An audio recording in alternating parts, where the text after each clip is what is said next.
Monday morning means some news, talk, and things along the weekend that have taken place that I get all congealed and thrown together into this news video of the day.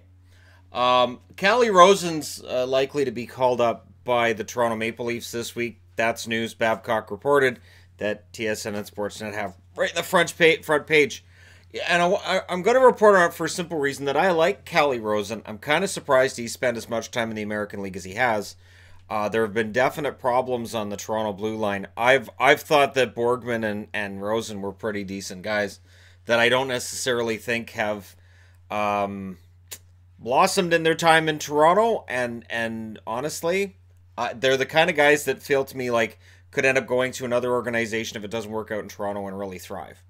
Dermott's also close to a return. He's not wearing a no-contact jersey in practice, so he's very close to a return. Michael Kempny, however, is not. He's out long-term with a lower body injury, and Michael Kempny being out of the lineup for the Washington Capitals is bigger news than it would have been a year ago. We saw how important he was in the postseason last year, up until the postseason. He was seen as just a guy they brought in from Chicago just to help add some depth. He's proven himself through last year's playoffs and this season as being more than just a depth guy. They will miss him. Jakub Voracek on last night's, or yesterday's, I guess. I can't say last night because they played in the afternoon. The loss against the loss they had against the Washington Capitals, we choked. He should have called Marcus Naslund before using that phrase because that does sometimes follow you around. But yeah, the Flyers find themselves in a pretty tough position. I would argue that the Flyers' elimination from the playoffs was not yesterday, was before that. Congratulations to the Calgary Inferno. They won their second championship. I believe 2016 was their other championship. So the Canadian Women's Hockey League has seen their champions crowned. Now let's stop having two women's leagues. Let's have one, and let's see them partner up with the NHL. Women's hockey is enjoyable. I know that the women's college hockey in the States was on. It wasn't on up here. There was no way for me to watch it yesterday. With the way hockey was sort of trickling for the offense, I probably could have found the time to watch it, but it wasn't available up here. So yeah, for the Inferno. Congratulations to them. Those are pretty sharp jerseys they have.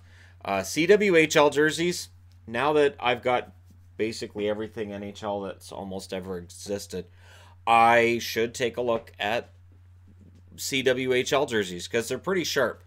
And that Inferno jersey's pretty awesome. I like the logo a lot.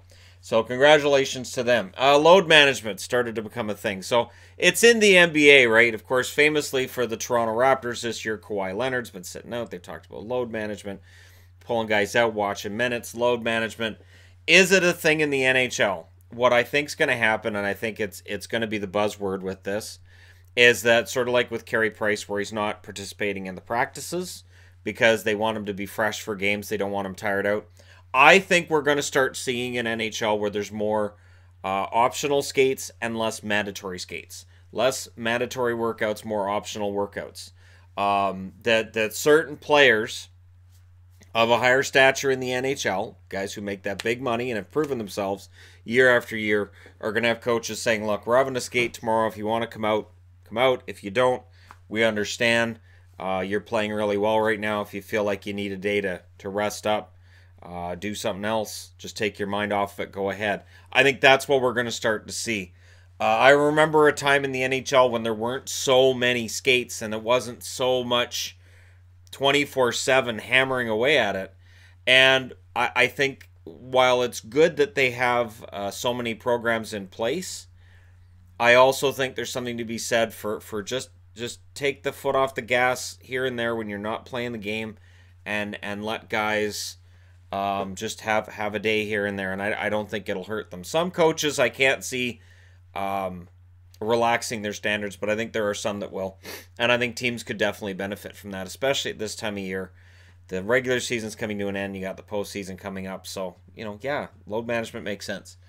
Even if it's not the same as what we've seen in the NBA. Your 3 stars this week: Kyle Connor of the Winnipeg Jets, Steven Stamkos of the Tampa Bay Lightning, and Philip Grubauer of the Colorado Avalanche. Connor had an amazing week. He's going to make a lot of money, and he's earned it. He's absolutely earned it. Now, who's going to clinch tonight? Well, if the Nashville Predators win tonight over Minnesota, they clinch a playoff spot, and Vegas just needs a point against St. Louis to clinch as well. So those are your clinching scenarios for tonight. And as teams are clinching, teams are also being eliminated from playoff contention. So at some point soon, there's going to be video series coming up about that. Seattle's GM going to be named this summer. So we're two years out. Seattle's expansion draft's in 2021. There's already some fan bases going over who could be exposed and who might not. And, oh gosh, we're going to lose this guy and lose that. And it's like, you're a little bit ahead. And we've already got talks about how Seattle's not going to have as great a lineup as Minnesota. They will, but or not Minnesota, Vegas. I have Minnesota on the brain because that's who Nashville has to defeat. But the idea that it's not going to be as good as Vegas. It won't be as deep as the lineup Vegas has had from day one, but it's going to be a damn good lineup. And I hate to say that because I know people are going to just go nuts when Seattle's a pretty good team right out of the gate. But they didn't pay $650 million for your standard expansion franchise. Much like Vegas paid $500 million for a little more than what other teams got for $40 million back in the day. Austin Watson's in the AHL for conditioning. I haven't really talked much about the Austin Watson situation because, as far as I'm concerned, it's more of a personal situation, less hockey than anything else. I'm wishing him only the best. At some point, you do run out of chances where that team will say, okay, you've had your chances to get things together, and now we're at a point where we have to think of what's best for the team, with all apologies. We're cutting you loose. So he may be on his last chance. So, all the best to him. I hope everything's all right for Austin. And, the Predators definitely need him come playoff time. He is a valuable sandpaper guy. And just imagine Watson and Simmons both in that lineup. Yeah, that's some serious sandpaper there. And don't forget Boyle, I guess. Okay, the lose for Hughes. Or Crapo for Kako. Whatever you want to call it. Right now, the leaders for that lottery. First place goes to Ottawa, which means it's Colorado. They have 58 points in 75 games last year.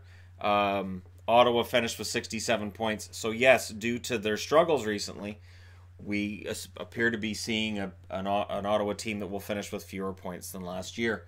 The LA Kings have 62 points in 74 games. Last year, they had 98. Detroit, 64 points in 75 games. Last year, they had 73 points, so it's gotten worse for Detroit. New Jersey, 65 points in 76 games for them. They had 97 last year. That's why I'm favoring them for a bit of a bounce back next season. The Rangers, 71 points in 74 games. Last year, they had 77. They're going to finish with about the same as they had last year. Buffalo, 71 points in 74 games. They are 9 points ahead of last year's pace. So even if they finish with 74 points, they've improved 12 points from last year. It's about baby steps. It is. With Buffalo, you take the positives where you can get them, and they seem to be making steps in the right direction right now. The Ducks, 72 points in 77 games. Last year they had 101 points. 72 is too low. 101 for their current roster is too high, but 72 is a little bit too low for the Ducks.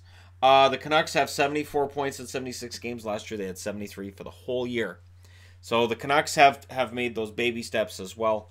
And we'll see if they can make that jump next year with Quinn Hughes in the lineup for a full season. Stomp on wood, hoping he doesn't fall under the Canucks defenseman jinx. Canucks defensemen get injured a lot. It's not just one guy. It's Canucks defensemen get injured a lot. The Oilers, 74 points in 75 games. Last year, they had 78 points. So as bad as this year's been, they still have a pretty good shot at finishing with more points than they had last year. So there you go. Those are your standings. And, of course, Ottawa's belongs to Colorado. So your draft, I would think that out of the top three, so right now your top three are Ottawa, which goes to Colorado, LA, and Detroit. Just because of the odds and the way that it's played, one of those three is going to actually draft in the top 3, and the other 2 will probably draft in the 4 or 5 spots. So we'll see how that works, because this year's draft, your top 2 are pretty darn good. And it's not that it's a bad draft. If the Canucks ended up drafting Byram, the problem is, depending on which ranking you read right now, Byram ranks as high as 6th. And the Canucks, where they are right now, that's 1, 2, 3, 4, 5, 6, 7. That's 8th. So so if you want Bowen Byram in a Vancouver jersey, it depends on how the draft shakes out. But we have plenty of time to talk about that between now and then. Let me know your thoughts regarding the current situations with these teams. Let me know what you guys think about the "we choked" phrase, because again, that followed Marcus Naslund for a long time. That's still one of the things with Marcus Naslund people remember, is that he stood in front of the fans. I guess the difference is this was towards the media, and with Naslund it was in front of the fans, which honestly at the time I admired his guts saying it. I thought, wow, that's a captain right there, that he's standing there going, "we choked" in front of the whole fan base. Fantastic. It was an unfortunate situation, but he owned it. So when a player owns it like that, I appreciate it, but that phrase can sometimes stick with you. Let me know your thoughts. As always, don't forget to hit like and subscribe if you're browsing your way through. You just happen upon this video. And I'm wearing an Arizona hat and jersey because I honestly, I feel bad. I didn't jinx the Coyotes. I didn't, but I understand that people are like, oh, since the THG jinx, they're 0-2 and 3. If I could jinx a team, there are teams I would do videos on every week. And so I don't have magic powers. If I did, my teams would win a little bit more than what they do. So let me know your thoughts, and I'll talk to you again soon.